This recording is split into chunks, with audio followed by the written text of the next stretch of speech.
Yo, what's going on, guys? Welcome back to the Tinted Visors podcast. I'm Kenny. He's Caden. We are just a couple weeks away from the start of the season, so we're going to dive into the Atlantic Division. We're going to look throughout through some captains throughout the league, and we're going to finish off with some player over and unders. But that being said, let's get going.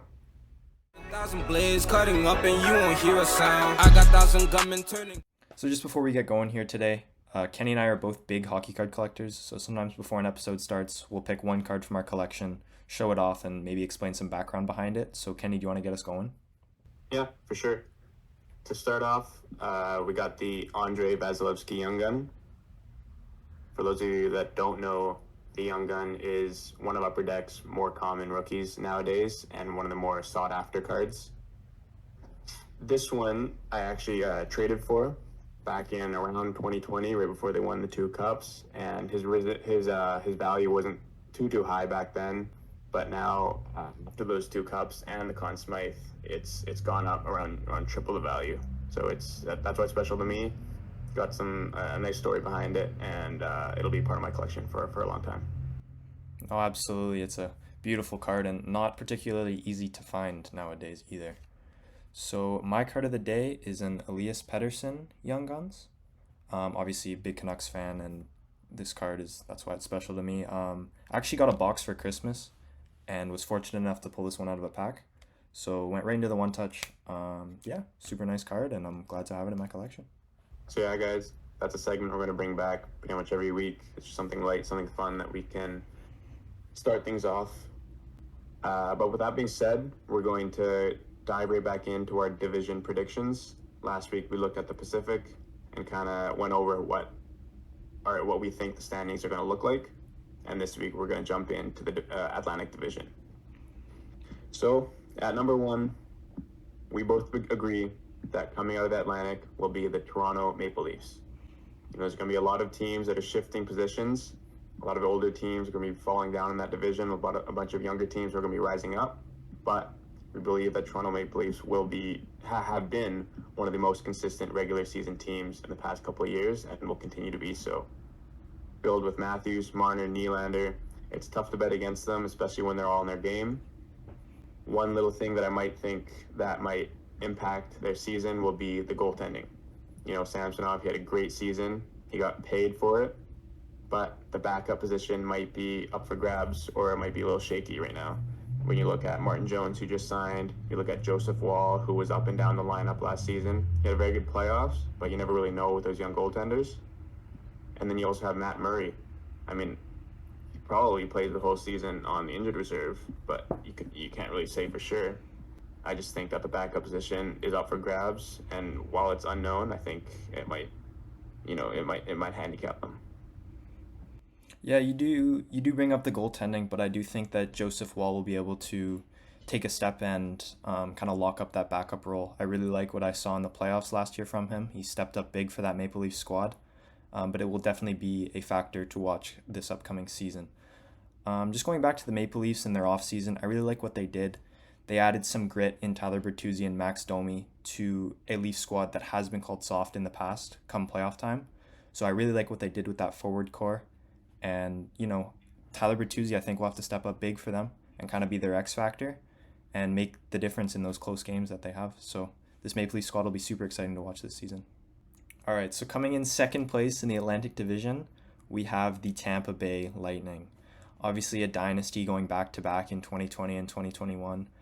They're an aging squad, but we still think that they can come second in the division. I'll keep it brief because Kenny here, obviously a Tampa fan, I'm sure he has some choice words to say, so we'll hand it over to him now. Yeah, a disappointing end to the season, obviously an early exit for what they're used to. But, the roster is still intact. You lose your depth guys like Kaloran, Palat the year before, but you still got your point. You still got your Kucherov, Stammer. The list goes on, really. What I'd like to see really is Tanner Jeannot step up. They gave a haul for him, and haul is underestimating the word, really.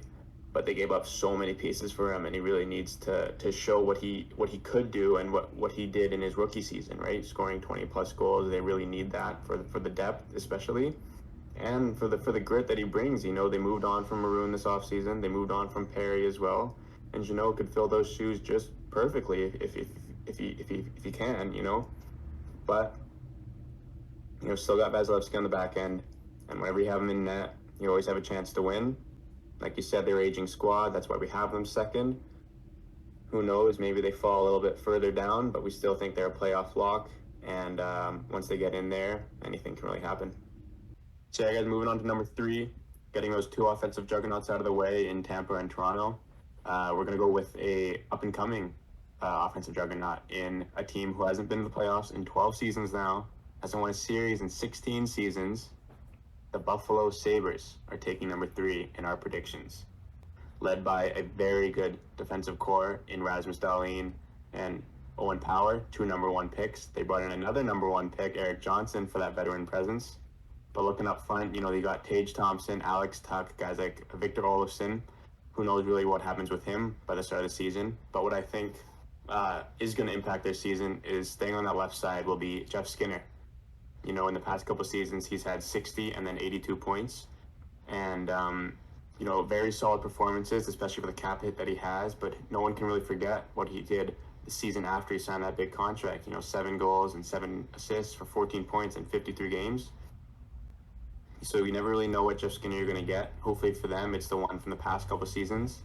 And if he can perform at a very high level, you know, they're going to be deep all the way through the lineup.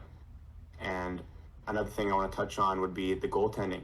You know, Devin Levi had one of the best college goaltending performances probably of all time. You know, and he comes in as a very highly rated prospect.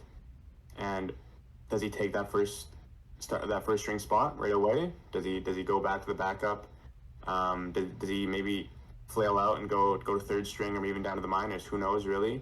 But if he can perform at the high level that he has been in college, I think they can be very good for a very long time. No, absolutely. You touch on Devin Levi, and you do never know with these young goalies, but I do believe Devin Levi is worth the hype, and I do think he's going to have a fantastic rookie season, and who knows, maybe even give Bedard a run for his money for the Calder. Another point I want to touch on this young Sabres team is up front, JJ Peterka. They used a second-round pick on him a few years back, highly rated prospect. Really showed up during the World Juniors for Team Germany, along with Tim Stützle. With that, they didn't have much depth on that team, and he stepped up big time. Had a great year in the AHL 2 seasons ago, was almost point per game, and had a respectable rookie campaign last season, putting up 32 points in some limited minutes in a full season. So it'll definitely be a point to watch on this Sabres team. I really do think he's primed for a breakout this year. All right, so before we get into who we have coming in fourth in the division, just a quick disclaimer. The Atlantic Division is obviously very stacked, and it is going to be a very tight race this year. So we view 4 to 7 like pretty much could be interchangeable. But who we have coming out on top in the 4th spot, claiming the one and only wildcard spot for the Atlantic Division, we have the Ottawa Senators. Obviously a very busy offseason this year for them, offloading DeBrincat to the Red Wings and bringing in 2 big pieces in Vladimir Tarasenko and Korpisalo to help out the goaltending. But yeah, obviously this is a super deep Ottawa squad up front, especially guys like Brady Tkachuk, Josh Norris, and now adding Tarasenko, another vet with Giroux. Like, this is going to be a high-octane offense for the Senators. Yeah, you know, I think they're primed for a breakout season, all of them, the whole team. You know, you look at what they did last season, bringing in Chychrun, bringing in Giroux in the offseason, it really means that they're ready to win now. They're starting their window now, right? One thing that we do are kind of uncertain about is the future of Shane Pinto. As of this recording right now, he is unsigned, hasn't reported to training camp. Hopefully they can get him under contract and ready for the season. But, I mean, worst case scenario, they might have to trade him out and bring in some other pieces. That won't be ideal for them. You know, they do like that center depth of Stützle, Norris, and Pinto down the middle.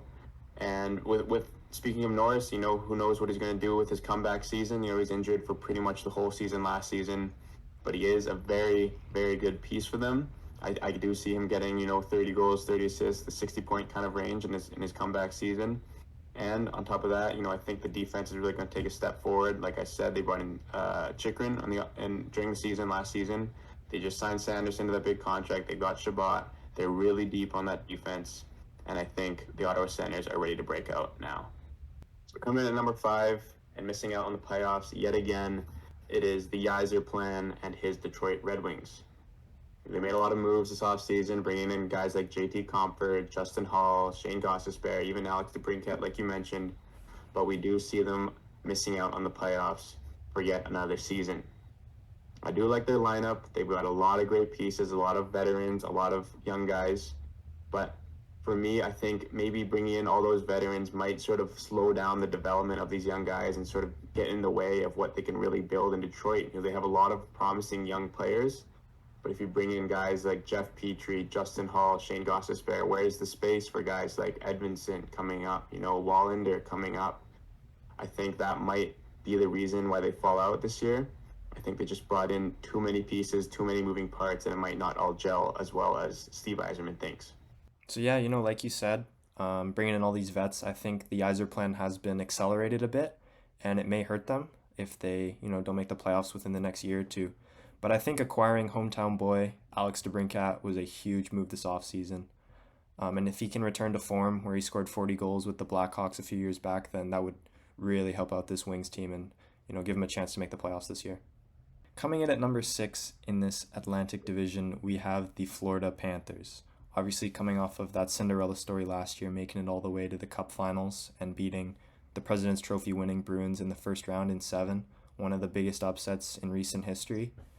Led on offense by Matthew Tkachuk, but on the blue line, they are super banged up. 2 of their best defensemen, Aaron Ekblad and Brandon Montour, both battling injuries. And I'm not sure what their timetable is to get healthy, but hopefully they can be healthy sometime during the season.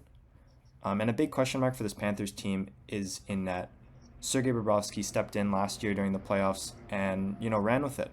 Played extremely well in the playoffs and was a big part of the reason why that team was in the finals. So it's a question mark if he can, keep that consistency going into next year. Yeah, I agree. You never really know what Bobrovsky you're going to get at this point in his career. Unfortunately, as good as he once was, it's hard to tell how his season's going to come, how his season's going to go. Another thing with that goaltending is Spencer Knight's coming back from the player assistance program, so we'll see how well he can bounce back and how well he can do after missing a good portion of last season. But with him comes his contract extension. He's going to make $4.5 million this season. Adding on to Bobrovsky's 10.5, that's 15 that you're committing to just your back end, right? We've seen it before. It doesn't really work out when you commit so much money to just 2 players, just 2 goalies. So we'll see how they can maneuver around that sort of cap issue and see if they can still contend. Like we said before, just because we see them outside of the playoffs doesn't mean we don't believe that they can easily make it. They went to the Stanley Cup Finals last season. Of course, they're a potential playoff team. What I'd like to see, what I'm interested in seeing is how well they can respond after losing so many veterans in the offseason. Mark Stahl moved on. Eric Stahl wasn't offered another contract. Radko Gudas moved on to Anaheim. And we'll see how they can fill that sort of depth, that sort of leadership that those guys left. Another piece that I want to see really step up is Anton Lundell. He had a great rookie season, coming in with around 40 points in around 60 games, but he sort of took a step back, going down to 30 points, playing 10 more games this season. So I hope he takes another step in his development. He's got a fellow Finnish player, fellow Finnish teammate in Alexander Barkov right in front of him on the center depth. So hopefully he can mentor him and really make him break out this season. They're coming in at number 7, taking a massive fall from where they were last season. We have the Boston Bruins. Again, we can very well likely see them stay in that number 3 and number 4 spot. But from what we can tell looking at their roster, we don't think that they really have it anymore, depth-wise and sort of leadership-wise. You lose guys like Patrice Bergeron, David Krejci to retirement, and that really leaves their center depth, for lack of a better word, naked, right? I mean, now you kind of have, Pavel Zacha, maybe he can take that step. You have Charlie Coyle playing at number 2 spot, and you brought in Morgan Geekie. I don't really have much confidence in that center depth. But that being said, there is hope in Boston, right? You still have Pasternak for a lot more years. Marchand's still on a nice contract. Their defense is what really gives me hope, along with the goaltending. Joel McAvoy, Lindholm, Brandon Carlo. You lose Clifton, you lose a little bit of depth, but those guys really know how to step up for big games. And again, you still have Allmark and Swayman, that very dangerous tandem that we saw last season. Obviously, Allmark, I don't see him repeating the exact same numbers as last season, but he's still a very solid goaltender. Even if he does falter, I think Jeremy Swayman's right there to scoop up that number one spot. No, absolutely. And obviously, when Ken and I were talking about these standings, putting the Bruins so low was so hard because of that decor and this goalie tandem. So, and obviously, you still have Pasternak, who's going to score you 50, 60 goals again. Marchand's going to be at least point per game. We'll see if age catches up to him eventually. But someone who I really think needs to take a step for this Bruins team is Pavel Zacha, like you mentioned. Stepping into that first line center role, he's going to get to play with some really good players. And there are huge shoes to fill with Bergeron and Krejci leaving. And the expectation isn't that he fills those shoes like completely, but he has to take a step and produce for this Bruins squad. Rounding up the Atlantic Division and coming in eighth, should be no surprise, it's the Montreal Canadiens. Obviously, a super young team. They simply just don't have the roster to compete this year that these other Atlantic Division teams do. It'll be a year for development, obviously led up front by Nick Suzuki, and a full year of a healthy Cole Caulfield will definitely help their causes. But yeah, it's just about development this year for the young guys in Montreal. Guys on the blue line like Wi-Fi, Caden Gooley, even Justin Barron, who was acquired in the Lehkonen trade from Colorado a few years back. It's just looking for them to take a step and have a good year and just be excited for the future for the Canadiens. Yeah, I agree with you. I think there's no real expectations to do well this season. I think they just focus on development. Like you said, I like how you used Wi-Fi. I'm not going to try to attempt that name either. But him, Gooley, Barron, they're all real solid young defensive players. Really, we hope they're going to take a step forward. What I'd like to see, is I'm really interested in who really comes out of training camp and makes the team. You have guys like Joshua Roy, who played with that Team Canada World Juniors team, who did real well. You have guys like Lane Hudson, who lit up the college scene. You have other young guys. Slavkovsky's coming back right from injury, so we'd like to see where he sort of fits in the lineup right away. I think he's going to get all the chances in the world to do well. But maybe we do see him second, third, fourth line by the end of the season. Who really knows? But yeah, it's all about the young guys right now. They still have veterans, Josh Anderson, Brendan Gallagher, to help bring up those young guys and sort of bring up the future of Montreal. It's going to be a couple rougher seasons, but I think the future is real bright. And I think as any Habs fans out there, I think you should be real excited for what you have. All right, so getting right into it, we're going to go in alphabetical order and just kind of throw like a name or two out and just kind of give our thoughts about, who we think the next captain's going to be. So starting us off, Arizona Coyotes. I think the easy choice right now is Clayton Keller. Obviously, he's locked up. He's been their star. Point per game on a very poor Coyotes team last year. I think it's, the easy choice, and he'll be the guy that kind of leads the Coyotes for years to come. Yeah, no real options there. It's pretty much just the one over in the Mullet Arena. But moving on, we have the Anaheim Ducks. Most recent captain was Ryan Getzlaf. It's hard to sort of fill that spot, hard to fill those shoes. But, they do have a few good options. You look at Cam Fowler, some guy who's been there his whole career, who's really, he's got a lot of veteran status, a lot of experience, a lot of leadership there. Or do you want to go maybe the younger route, someone who's going to be there for a real long time, and, someone like Troy Terry, who just signed long term. If I were them, I might stay away from Zegras, at least for now. You just don't really know what his future is going to hold. But, Troy Terry has committed to this project, and I think just to have more consistency, I think just to give it to him instead of Fowler, as much as Fowler deserves it and he's earned it, I think Terry will be the better choice. All right, so moving on, we have the Boston Bruins, obviously with Bergeron just retiring now. I think the obvious choice is Brad Marchand. He's been a Bruin for life. He's a Bruin legend. Took pay cuts during contract negotiations to help build a championship roster, and obviously that's what they did. They won a cup, and they were in contention for several years. But if the Boston Bruins do elect to go with kind of a youth movement, I believe Charlie McAvoy will be the one to receive that C a few years down the line. But all that being said, I believe Marchand is the most deserving, and I think he should get it this year. Yeah, I agree with you there. I think Marchand's going to join the long list of Bruins legends that have won the C. Patrice Bergeron. Right before that, Zdeno Chara. You go back. Esposito, Ray Bourque. All those guys are just legends in the city. But next up, we got the Calgary Flames. Most recent captain was Mark Giordano, and that was some time ago now. But it was a little hard to pick. You don't really know who's going to stay, who's going to go in that organization right now. I think if he does elect to resign, I think it's Michael Backlund's C to lose. I think he's been there his whole career. I hope that he stays his whole career and just finishes it out. He's a Calgary legend at this point. But, if he does decide to move on, they do have guys signed to long-term deals like Mackenzie Weegar and Jonathan Huberdeau. Either one of those guys would make very good captains. They both stated that they want to be a captain of the Calgary Flames. But again, I think it's Backlund's. I think that's their first choice. And then they do have very reliable second choices as well. Absolutely. There are a lot of question marks surrounding, that Calgary team and the Calgary market, if the players want to stay, if they want to go. But I think once they get that ironed out, I do believe that Michael Backlund will be the one to receive the C. Moving on, we have the Chicago Blackhawks, and there's a few options here, but I believe that if they were to give the C out within the next year or two, it would go to Seth Jones. He's on that contract, he's locked up long term, and he has stated that he would like to be the captain of the Blackhawks.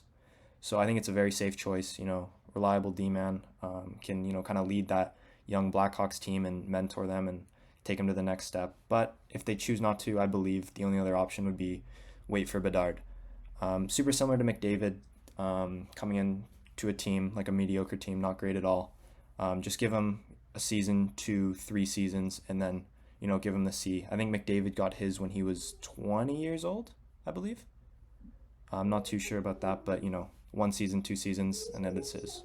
We saw how well McDavid flourished with the C on his jersey, so maybe the same outcome will happen with Bedard. I think it will be a little difficult if they do give it to Seth Jones. Just, if they give it to him, say, next year, and then the year after that, they'd have to strip him and then give it to Bedard. I think it'll be a little awkward like that. So I do think they might just wait it out, give it to Bedard when he's ready. I'm sure he wants it. I'm sure he's going to be committed to what they have. They've got so many prospects. They're going to be a real exciting team. But moving on, we're going to go to another team who's not doing too well right now, and that's the Philadelphia Flyers. But on the bright side, they do have very good veterans, very good leadership there. A couple examples that we have. I think Sean Couturier is the front runner for that captaincy. He's fully healthy this season. I think he's going to be primed for a bounce back. But he is getting a little older. I think the younger option could be a guy like Travis Konechny. A lot of heart and soul in that guy, a lot of grit. If he does re-sign, I think it could be his. But if they do move on from him, and like I said before, I think it is Couturier's, as their first option. And then Konechny's a very good backup as well. It'll be good to see Couturier healthy. People kind of forget that he is one of the best two-way forwards in the game. So giving him the C, he's very deserving of it, but wouldn't be mad at Konechny either. So moving on to the Seattle Kraken, new franchise. Last team actually without a C. So we have a few options here. It's pretty open though. But I would say, Jared McCann could end up wearing that C, or they opt for the latter and they wait a few more years and then give it to Matty Beniers, which I think is the more realistic option. I don't really see, obviously we're not in that dressing room, but I don't really see like a clear-cut guy right now who is in line for the C. So I think the smart thing for the Kraken to do is kind of just go with that leadership by committee approach, have your 3-4 A's going around, and then give it to Matty a few years down the line. Yeah, a lot of the teams are similar. You gotta give it to a veteran right away, or maybe you wait a couple years and give it to your up-and-coming promising player.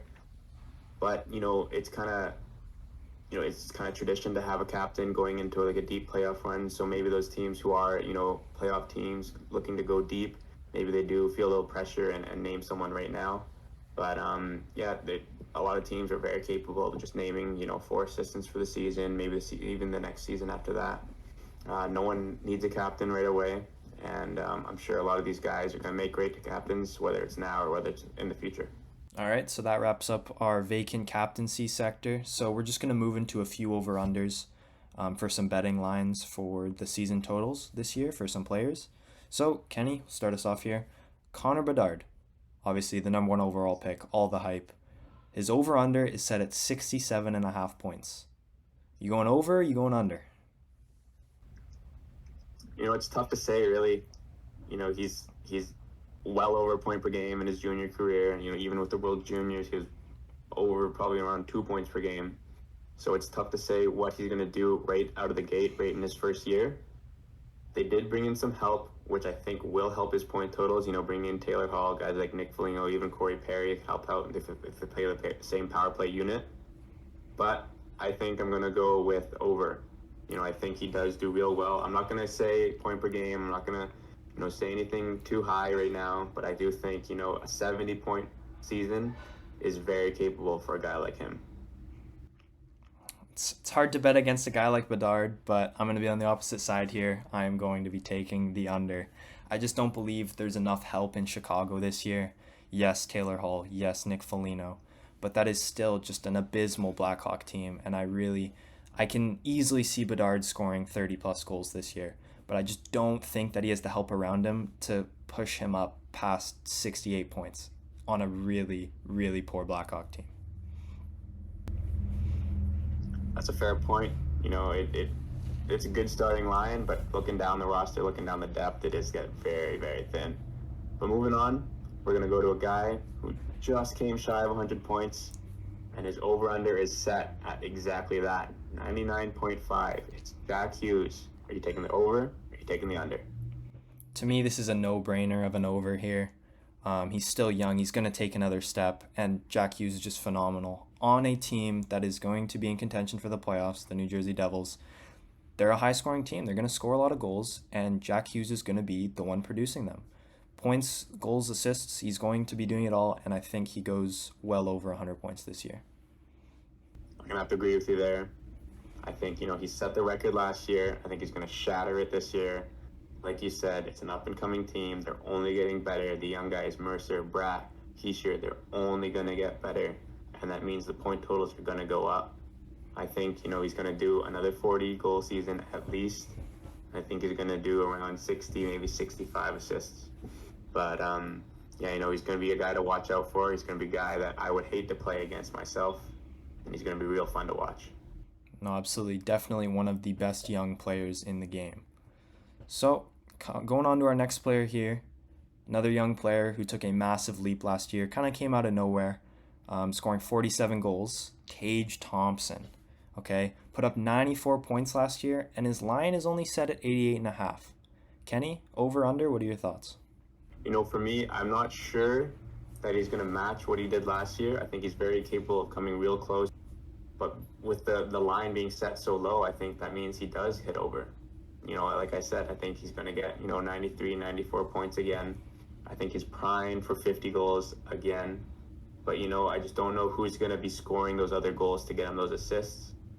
So I think, 50 goals, 40 assists. I don't think he gets to 100, but he definitely cracks 88.5. No, I'm going to have to agree with you there. I would also take the over here. It's really hard to, after looking at last year, seeing what he did, it's hard to say that he won't, score 89 points again this year on a Sabres team that's only going to take a step forward.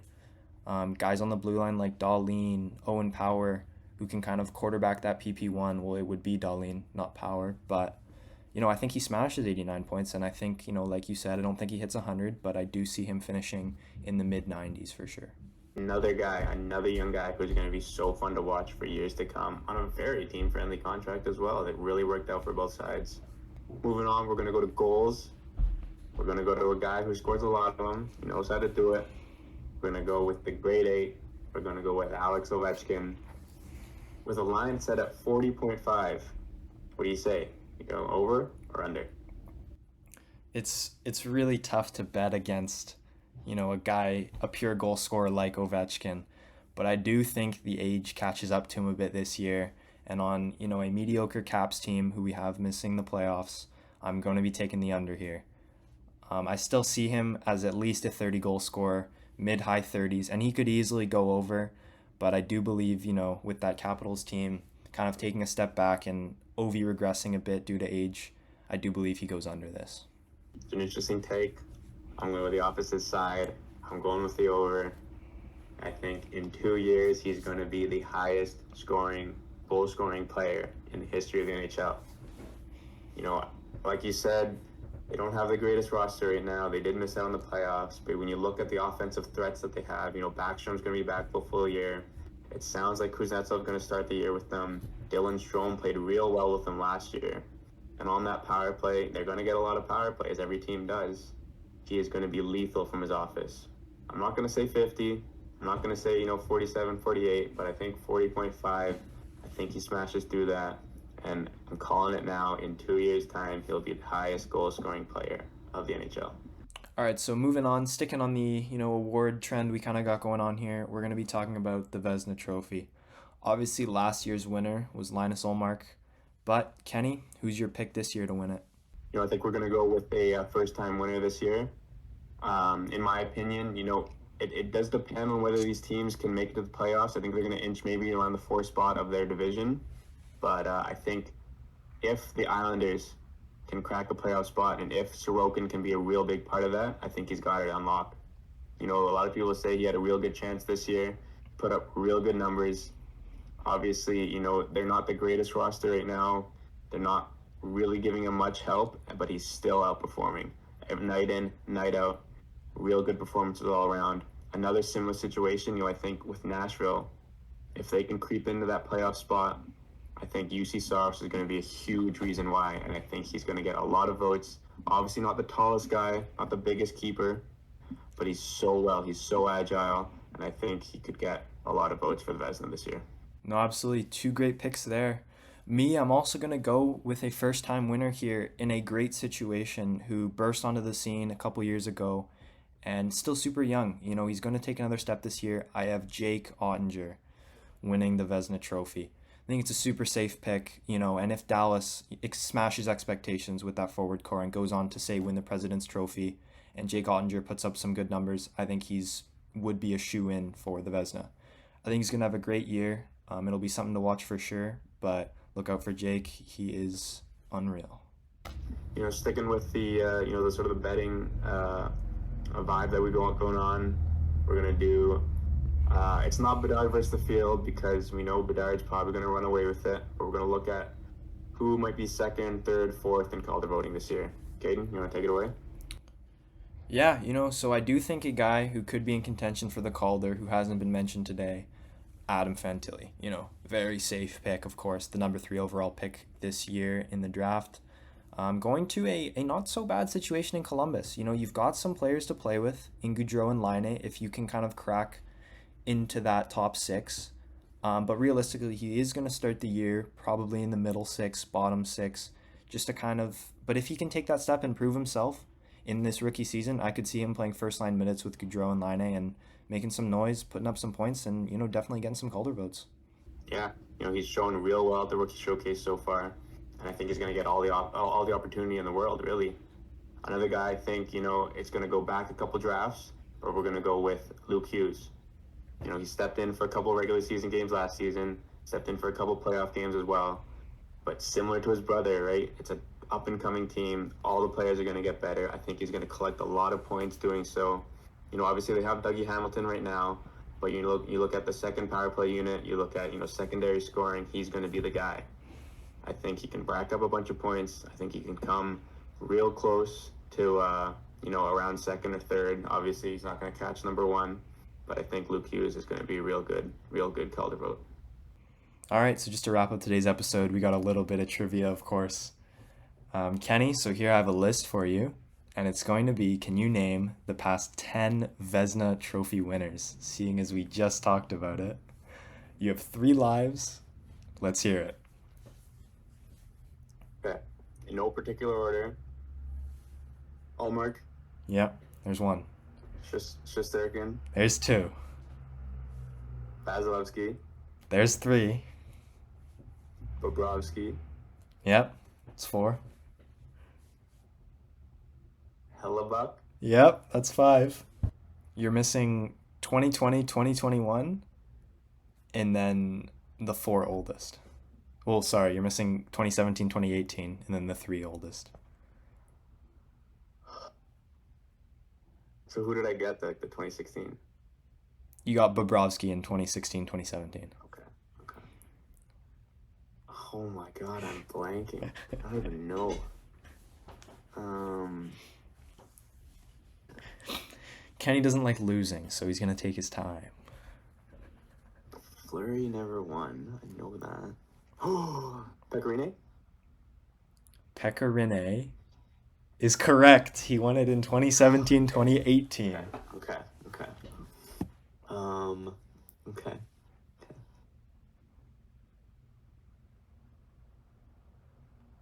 Oh, Carey Price won. Like Carey Price, 2014, 2015. There you go. You got 3 left. Okay.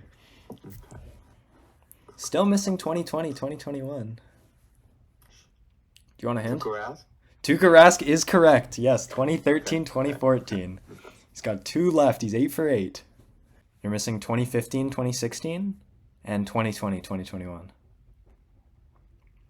They're both still playing?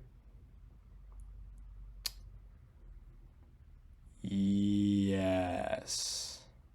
I believe. That's not convincing. I believe so. I think they both are, yeah. Okay. Do you want a hint? Okay. Sure. Both these guys have won cups. It was 15, 16 that I'm missing? Yeah. There's no way Jonathan Cook was that good that good. One. Holtby? Braden Holtby. Is that a guess? Yeah. Braden Holtby is correct. 2015, 2016. Oh my god. 9 for 9. It's down to 2020, 2021. Who even played hockey back then? I feel like that's like... Is it Fleury? Did he win? Is it Marc-Andre Fleury? Is that a guess? Yeah. Marc-Andre Fleury is correct. He did win the There we Vezina go. in 2021. Well, it took a little bit to get there, but he does go 10 for 10. Got some hints along the way. Alrighty. So I've got, I guess, the player based off hints, and then I've got a list as well. So I'll give it you to choose. We'll start with the list. I started you with my list. The So list? Okay. I hope it's not too hard. Ooh, I figured first overall would be too easy.